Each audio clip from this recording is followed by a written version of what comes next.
What is up, everyone? Brandon First, aka First Report, representing the Off the Bench podcast network. It is time for another episode of the Changeup with myself and, of course, my co-host Bryana Winner. You can find her on Twitter at bwinner12. Bryana, how are you doing today? I'm doing good. I got my dogs in here, so if you hear them, I apologize. No worries, no worries. I think after the last 9 months, I'm sure there's plenty of people out there who can relate to having to keep balance between this and keeping the pups happy. So no worries at all. I'm sure. I mean, they're both sleeping right now, so Yeah. it's just a matter of time before something gets their attention. But plenty to get to this week as we get into really the hot stove part of Major League Baseball. There's really, more than any other sport, always so many rumors swirling at all times, a lot of crazy things going down. And this is definitely the time to do it, or the time for it to happen. Obviously, usually the winter meetings would be around the corner. That is not going to happen this year.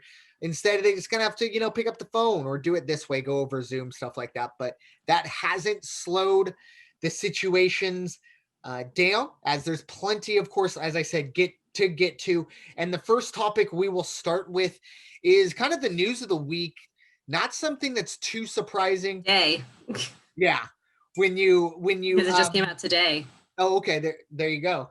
I think it came out today. Yeah, definitely. One of the top stories of, obviously the day, but really the week as well, was Blake Snell being pretty much offered to teams on the block. The Rays making it known that they are ready to deal the former Cy Young Award winner. Obviously, we all remember the Game 6 fiasco. And I remember saying it here, it's going to be difficult to re-sign him when it's all said and done. He is signed through 2023, so whoever gets him is it's not going to be a rental. You're going to have a good young pitcher who is controllable for a good long while. Whoever gets him is going to really have to give up a lot when it's all said and done, knowing the premium that pitchers get. But what are your thoughts on Blake Snell being on the block, and really what we expect to see the end to his Rays chapter will not be a positive one? Well, I think this is a win for him because of what happened with Game 6. He should not have been taken out, and we all know it. That's the reason that the Rays lost, was because Cash ended up taking him out. I mean, he only gave up 4 hits through the entirety of his 10 World Series innings that he had pitched. So whoever's going to get him is definitely coming out on top. But I mean, he declined his the $15 million option was declined, obviously, on Morton. But with Snell, I mean, he was probably their best pitcher of the entire year. So losing him is probably going to be a bust, but they're hoping to get something better, in my opinion. But with Snell, he's just like, I need to get out of here. After what they pulled on me, I need to get out. Yeah. And this is kind of the trajectory for the Rays, right? This is what they do. They develop young pitchers and then they ship them away for the next crop of young talent. Rinse, repeat. We obviously can go back to David Price and Chris Archer. Now, Chris Archer, that was one of the more lopsided trades, and a big reason why the Rays were able to do what they did this year with, of course, Glass now, and Austin Meadows did underperform, but still 2 really good players. But it's kind of what the Rays have done. They're a cheap franchise. And as I said, whoever gets him, whoever goes after him, they are going to have to give up a ton in the prospect range. And the Rays signing, Snell and then trading him away 2 years later on the heels of, analytics really ending his most pivotal start of his career in the World Series, costing them a chance to play in Game 7. I think there was really only one way for this to end this offseason. We talked about it in the wrap-up show.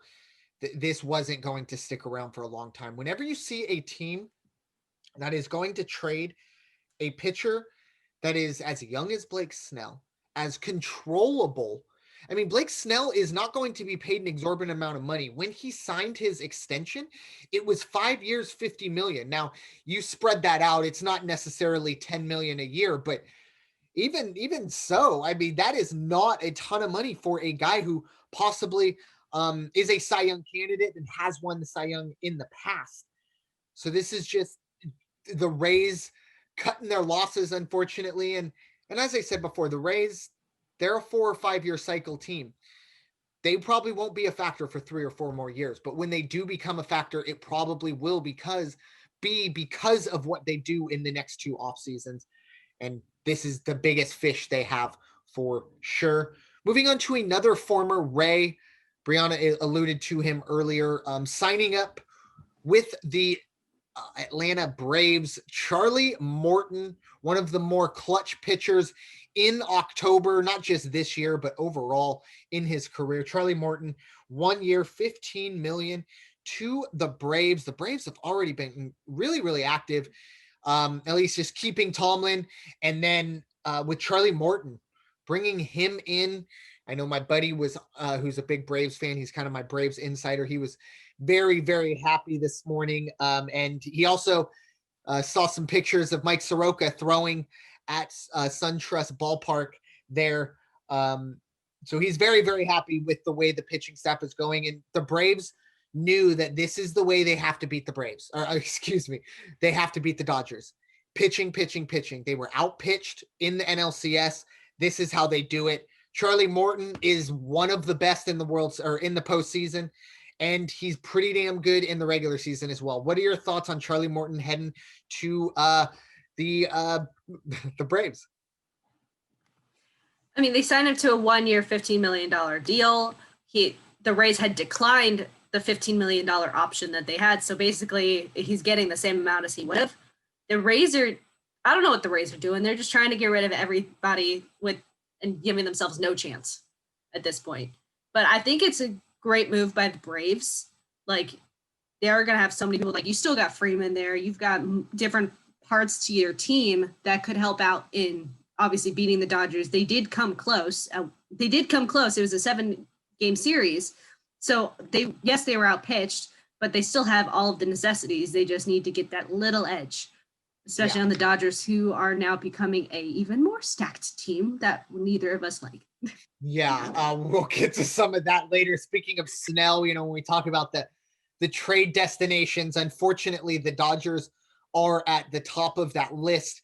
And excuse me, the only reason the Dodgers are going to be at the top of a lot of these guys' lists that are on the trade block is because they have the prospect capital to do that. We saw it last year with Mookie Betts.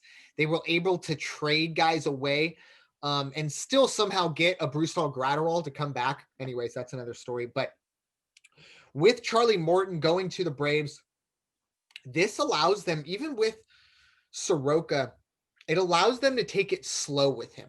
They don't force him to come back. I don't quite know the prognostication, but you don't want to have to rush this kid back because all of a sudden next year you might have to rely on Mike Foltynewicz again in the number 5 hole in that rotation.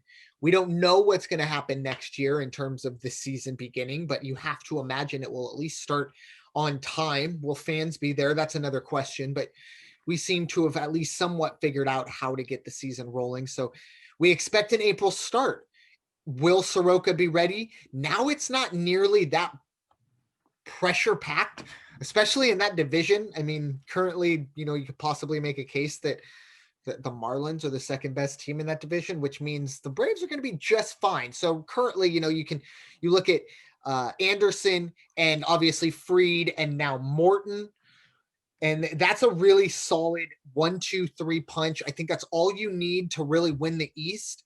And I think we all expect Soroka to be back by October for the playoffs. So that will be a situation that the Braves will feel very, very good about, very positive about, and see if they can make maybe 1 or 2 more deals. I don't think Ozuna or Bauer. Ozuna probably won't be returning. Bauer will not be heading to Atlanta unless they really drop some money on that team. Kris Bryant is a guy that has some people wondering where he will be playing next year. Obviously, he is heading into his final arbitration year. $17 million. Well, $17 million is the expected arbitration for Kris Bryant. A very lackluster year for the Cubs. Only hit 207. It was a short year, though. I think you have to give people passes. Apparently the Red Sox and the Cubs were very, very talkative, very communicative about Bryant in the offseason, or at least during the regular season before the trade deadline. Nothing ever came to pass. Kris Bryant would be a 1-year deal unless someone goes out and signs him to an extension. This hits very close to home for Bryana, her being a Cubs fan. What are your thoughts possibly on Kris Bryant heading away from the Windy City? I mean, at some point, we all knew this was going to happen. They were trying to keep their core from the 2016 World Series team together as much as possible. Obviously, it's not going to happen, especially with how, obviously, like you said, lackluster his hitting was, along with a few others, but they eventually got out of their slumps. Bryant still struggled. I mean, I also saw a few days ago that the Nationals were interested as well. So you obviously don't know where he's going to go, but at the same time, he and Bryce Harper are very close friends. So you never know if the Phillies are going to want him to. That's true. And I think anybody would want, now this is a guy who played his college ball. I mean, I could walk there from where I'm sitting right now to the campus of USD in 15 minutes. So I actually saw him a couple times play college ball, and 16, 17, $18 million for 1 year on a guy. I think it's worth a shot for some of these teams if you're ready to contend right away. For the Red Sox, I think, unless Kris Bryant can throw a fastball, unless someone can throw a fastball or come out of the bullpen, I don't think the Red Sox really need him. He would probably have to find a home in the outfield because you have Rafael Devers who signed, and with Jackie Bradley leaving, you would have to assume either Verdugo or the other outfielders slipping my mind.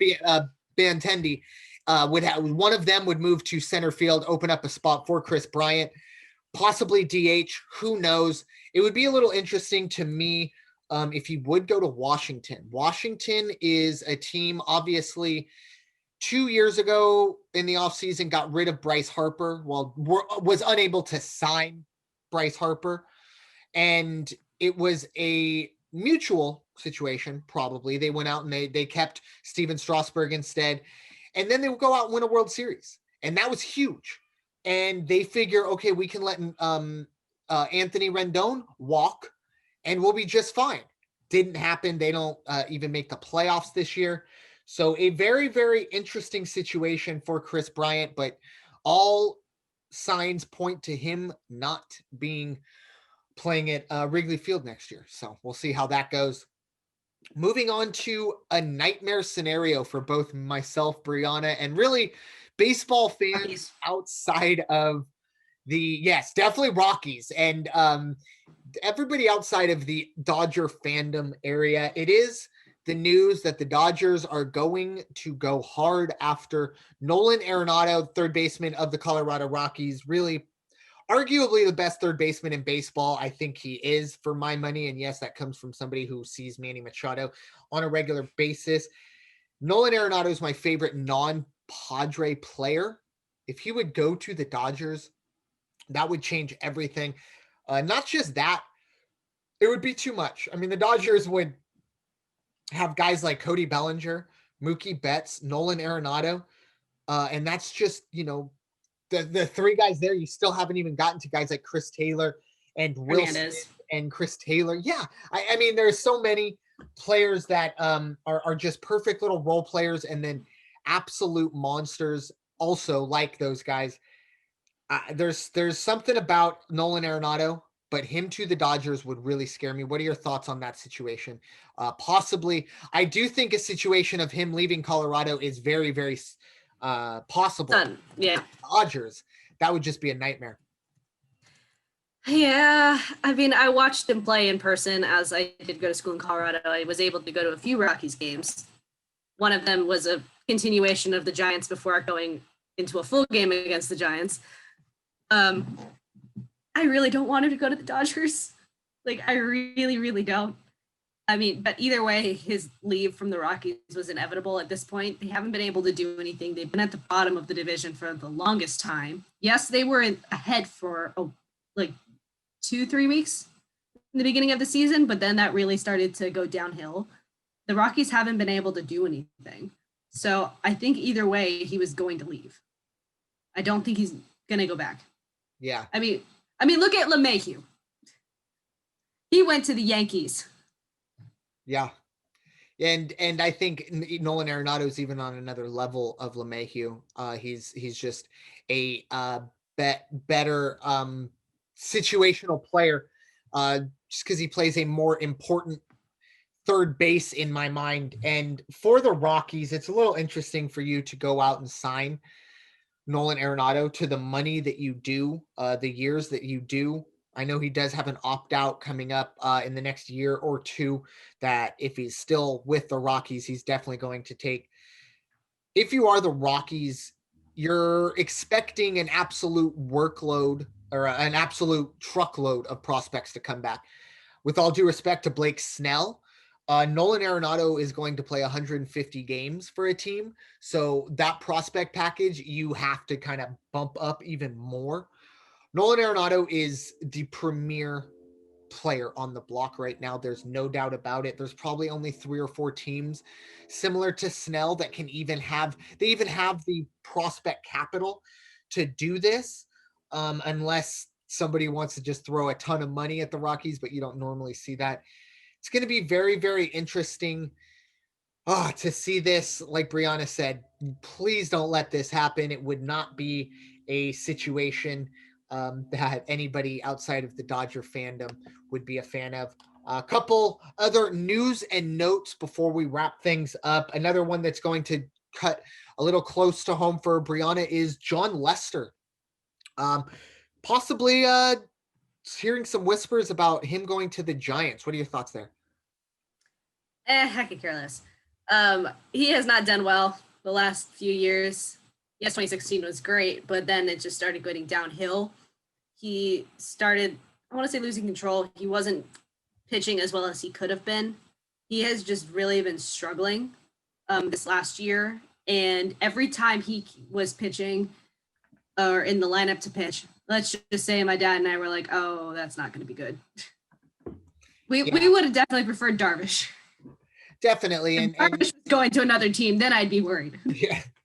Well, and this is interesting for the Giants. I don't necessarily see it. With all due respect to Jon Lester, if you are going to bring in veteran leadership, veteran presence, I don't know if he's the guy for you.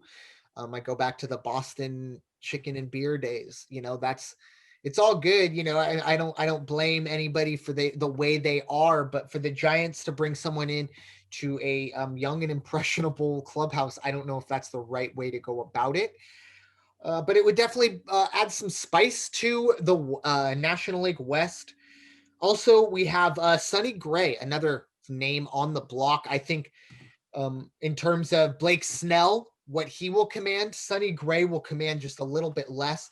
A good pitcher, don't get me wrong, but not the ace, not the Cy Young candidate that Snell is. Sonny Gray is signed through 2022, so it won't be a rental situation. I believe there is an option at the end of that as well.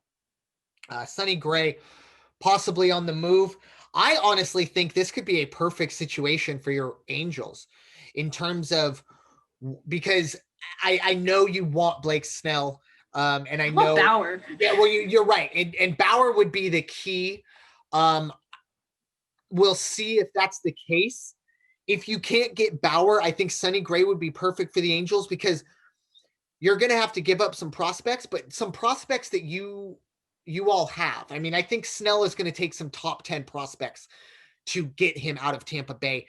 As far as I know right now, unless it's a Fletcher and, 4 or 5 other top prospects from them situation, but I don't think that'll be it. I think Sonny Gray going to the Angels would be very, very nice. What are your thoughts there? It better not be Fletcher. Well, exactly. Obviously, Gray. Yeah. I mean, Gray is still owed $10 million through these next 2 years, and that club option would be $12 million. So the Angels would basically have to, yes, they get the trade, but would they necessarily need to buy him out too of that contract? Sorry, he's owed $10 million for those 2 years. Well, they would just have him and pay him, and then I would assume at some point, they would talk extension, but Sonny Gray he's a good pitcher. He's somebody who's, I felt like he's fallen short of what was expected when he started in Oakland, I believe it was. Then he stopped with the Yankees.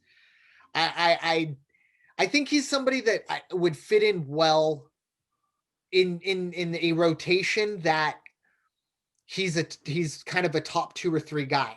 That's not necessarily contending rotation, if that makes sense. When he's kind of been a 4th or a 5th rotation guy, he's the afterthought. He's really struggled. If somehow, some way he can wind up with Bauer, though, that would be very, very interesting. And hey, that would be the first domino for you, right? Yeah. Oh, we just need to beat those dang Dodgers. Exactly. Moving on to arguably, at least in terms of free agent wise, the top free agent. It's JT Realmuto, of course, the former Phillies catcher. Hearing some rumblings of Toronto, possibly going to Toronto. I do wonder if the situation now with the NBA season coming up in just about less than a month away. We are hearing that the Toronto Raptors will have to start their season in Florida. So I do wonder, obviously we knew what happened with Toronto, the Blue Jays. They had to play their games in Buffalo with the, cross-country jumping. Doesn't seem like that's going to be happening anytime soon. So you do wonder for JT Realmuto, is that in his mind? Do you want to sign a 6-year deal with the Blue Jays, not knowing what city you're going to play in for the next 2 years, year or two? That could be something, but those are the rumblings we hear. Wherever he goes, he is going to get paid. That is for sure. What are your thoughts on the top catcher possibly going to Toronto, or maybe anywhere else that you possibly could think of? I mean, there's nowhere else I can think of. I mean, Angels have enough. But yeah, I think Blue Jays would be the best place. You've got Ryu. You've got so many pitchers that you can put him with that he would do exceptionally well with. And yeah, he's probably the best catcher on the free agent market right now, according to the CBS article I'm looking at. I mean, he's still got a lot of time before he's willing to retire. And he hit 266 this last year with 11 homers. I mean, come on. Yeah, he's a fantastic, goal. He didn't win it this year, but he's a Gold Glove caliber defender, which is, has kept a lot of catchers playing for a very, very long time. Just their ability to play defense. It's not going to happen. I would love to see him in Atlanta with that young pitching staff. Like I said, it's not going to happen. Atlanta just doesn't have the money. Realmuto is going to get a lot of money. I wouldn't be surprised to see 6 years, 250, 300, something like that, similar to Rendon, because catcher is such a priority and it's so hard to find. Moving on to a couple scheduling notes. Next year's opening day will be the Dodgers and Colorado Rockies. That will be, I believe, April 1st. It will be on ESPN. So that's something to look forward to. Obviously, COVID pending. That's kind of the asterisk. If the Dodgers can get Arenado and their opening days against his former team, that would be something else. In Colorado. Yeah. Okay. There you go. And hopefully, fingers crossed, knocking on wood, that would be a situation where he would be able to do that in front of fans. Because I know that the Rocky fans, it's always a little tough the first time you see that other player go to another team, because you want to cheer them and, say, hey, for me, it was Adrian Gonzalez when he ended up with the Dodgers. The first time he came here, he got a great standing ovation, and then they threw a strike at him. And the next time he came up, he's getting booed. And that's just kind of what it is. The first time we'll cheer them, but then now you're a division rival. Like we said, that hopefully will not be the case. But that would be a very, very interesting subplot. Very, very, it has to be one of the first times the Yankees aren't opening on opening day. That's very interesting to me. And only one game. They seem to have gone back to that after having 2 or 3 games for the last couple of years. There's 4 games on April 1st. Excuse me. I didn't know. I just wasn't able to send you the entire picture. Oh, okay. That's okay. Fair enough. Yeah. So the Dodgers and Rockies are going to be the second game of the day. The first game is actually going to be the Blue Jays at the Yankees. There it is. So I knew it without even knowing it. I knew it. Fair enough. I apologize on that. I didn't go all the way into that. Go for it. What are the other games? The third game is going to be the Mets on the road at the Nationals. And that's going to be the 4 o'clock game here in Pacific time. And then the evening game should be fun. It's the Astros visiting the A's. Oh, there we go. The premier AL West rivalry as well. Obviously, you'd like to Dodgers and Astros to play a little more often, but those are some good matchups. Then the Sunday. Sorry? The Sunday is going to be basically an MVP Sunday. Yeah. Because you've got Freeman at the Phillies. Yep. And then the evening game is going to be Abreu and the White Sox at Mike Trout and the Angels. Oh, nice. That'll be a good matchup there. That is if COVID doesn't ruin things again. Yeah. Well, and I honestly think what I think would be affected the most is going to be spring training. There are a lot of people who they make that pilgrimage, and I know that's kind of a dramatic word. I don't mean to offend anybody, but that's what they call it, the pilgrimage. If you're a baseball fan, spring training is for a lot of teams their only chance to go see these teams up and close and personal. And if you live in the Midwest, and if you live in the middle of nowhere in Colorado, or even Missouri, stuff like that, it's not like you're right down the street from Busch Stadium. So those are your chances to go see all these teams in one spot. Who knows if that will happen? It might be almost a bubble situation where the Angels and Padres and Dodgers and Giants and A's play in Southern California for a month in spring training, and you find other places to do that throughout the country. So I think spring training would be affected more. I really sincerely hope that this time next year, even if it's just 25%, that we all get to go enjoy a baseball game, because I missed that last year. And granted, these are all the games that are airing on ESPN, so these are the only ones that I'm currently seeing on my screen. I haven't looked at the rest of the schedule, but Alex Cora is going to be back on the bench that Monday with the Red Sox against the Rays. Ooh, that'll be a nice renewal of rivalry. But my question is, who will be in uniform for those Rays? That's an interesting situation. And will Bryant be a Red Sox? Yeah, exactly. That could be another. And who knows? Blake Snell could possibly be a Red Sox as well. Because I'll tell you what, the one team outside of your Angels that needs pitching more than anybody, of course, the Boston Red Sox. The Field of Dreams game has been announced. It was obviously canceled this year for COVID reasons. It will be the White Sox, and yeah, you guessed it, the Yankees. They get there again.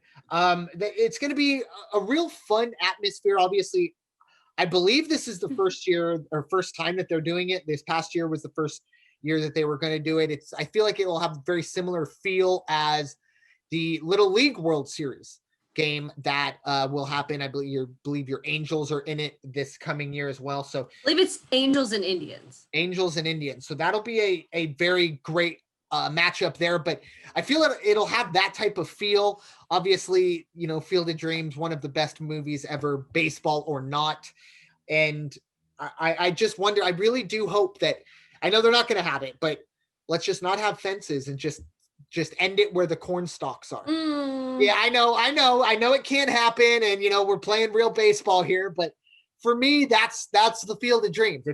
If you don't have the corn stalks all the way back there, is it really the Field of Dreams? That just. But will this game go on forever? Well, that's the other question. who knows, unless you have those ITBs, which I don't think we will, thank goodness. Yeah, there's Hallelujah. I will. But well, considering I played with that years ago, I know that very well, and I never want to see it again. Yeah, I do expect that has gone by the wayside, hopefully.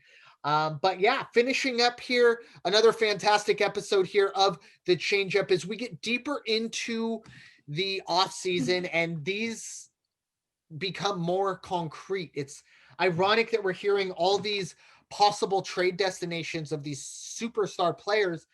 And the one that I expected to be dealt this offseason wasn't brought up, and that was Francisco Lindor. He's pretty much always on the trade block because the Indians are just such a cheap franchise, and the owner is really an absolute travesty to at fan base, and hopefully he sells that team soon for the Indians fans' sake. But to not hear his name in all this is a little odd, but I will say I'm happy that it's not the Dodgers who would get in there, because we were hearing talks in the midseason that the Dodgers wanted to go out and put Lindor as their second baseman. Seems like, or Arenado might be their main target. We shall see. Bryana, final thoughts on another episode here, the Changeup, as we dive deep into the off season. If you want to look at your team's schedules, I would suggest going onto their websites. Obviously, I only had the ones for ESPN on those certain days, especially that opening day, which is going to be an interesting one, to say the least, especially if Arenado does go to the Dodgers. Definitely. I really hope he doesn't. Yeah. It's that would be a nightmare, because that lineup just becomes a nasty lineup that just, I don't know how you get through it. Even on a day where they sit some guys, you still have a rough go of things. On my final note, I began this baseball season at least the first couple days. I would stay up, or I would wake up at 4:30 in the morning, and I would watch Korean baseball, the KBO. They started about 3 weeks before Major League Baseball, and I would make it a time, and I would, after as the season progressed and I stopped waking up at 4:30 in the morning, I would just, whatever game was on, I had it taped, and I would just watch it before Major League Baseball. And the team that I adopted was the NC Dinos. It was just the team that whatever dropped into my head. I love dinosaurs. I'm still kind of that nerd that loves Jurassic Park and all the dinosaur fossil shows and stuff like that. I love it. So that helped. And they had never won a championship. So that's always one of those, hey, they're the underdog, blah, blah, blah. Well, they had a fantastic season. And for the first time ever, last night, this morning, I don't quite know how the timing goes. I don't even know what time it is there right now. But at some point in the last 24, 48 hours, the NC Dinos celebrated their first ever Korean championship series, the Korean series title. If you get a chance, go online and see the trophy they get. It's pretty much like this sword from Excalibur, or it's like this sword that King Arthur pulled out of the stone. It's massive, and that's the trophy. It's fantastic. And I just want to give a shout out to the KBO, because once Major League Baseball got started, look, I'll be honest, I didn't really follow it anymore, because it's a little easier to follow the Major League Baseball when I can read the names on the back of the jerseys. But it was a fantastic time, and shout out to not only the KBO, but my NC Dinos. I bought a couple shirts just to kind of help them out. So shout out to them. They win the Korean series over the Doosan Bears. And look, keep an eye out for some of those players. There were some players that, Addison Russell ended up there. I'm not a fan of the guy because of what he's done in his personal life, but whatever. Anthony Altair was another guy. A lot of players that were fringe minor leaguers go to Korea and have a great career in Korea. It was a lot of fun to watch that. So shout out to them. But thank you all for listening to yet another episode here of the Changeup on the Off the Bench Podcast Network. Thank you, Bryana Winner, for your time as always. We will be back with you tomorrow with the NFL, of course. That will be coming your way. And then also, I have 2 more podcasts later today with my good friend Raider Jim. We'll be breaking down the weekend that is Del Mar, the last weekend of Del Mar. And then, of course, starting tomorrow is college basketball. So we will dive into that as well. Bryana will be ready there as she is a big UCLA fan, and I am ready. Well, CSUN's playing tomorrow too, so Okay, fair enough. I'm definitely going to hear all about that one later. Definitely. I'm more focused on the San Diego State UCLA game, but we will give CSUN their due. You took one of my players. Yes, and we fully expect him to be an integral part. As we saw Malachi Flynn get drafted by the Raptors at number 29.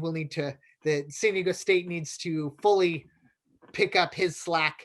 And yes, your transfer will fully help that. So thank you all so much for listening. It has been a pleasure. And it is time for you all to go wash your hands and stop hating everybody. Take care. And happy Thanksgiving. Amen. Yes, of course. I can't believe it was that entire time. Happy Thanksgiving, everybody. Do what you got to do. Make sure that you're safe, but don't let anybody tell you what to do. Have a good one. Happy Thanksgiving.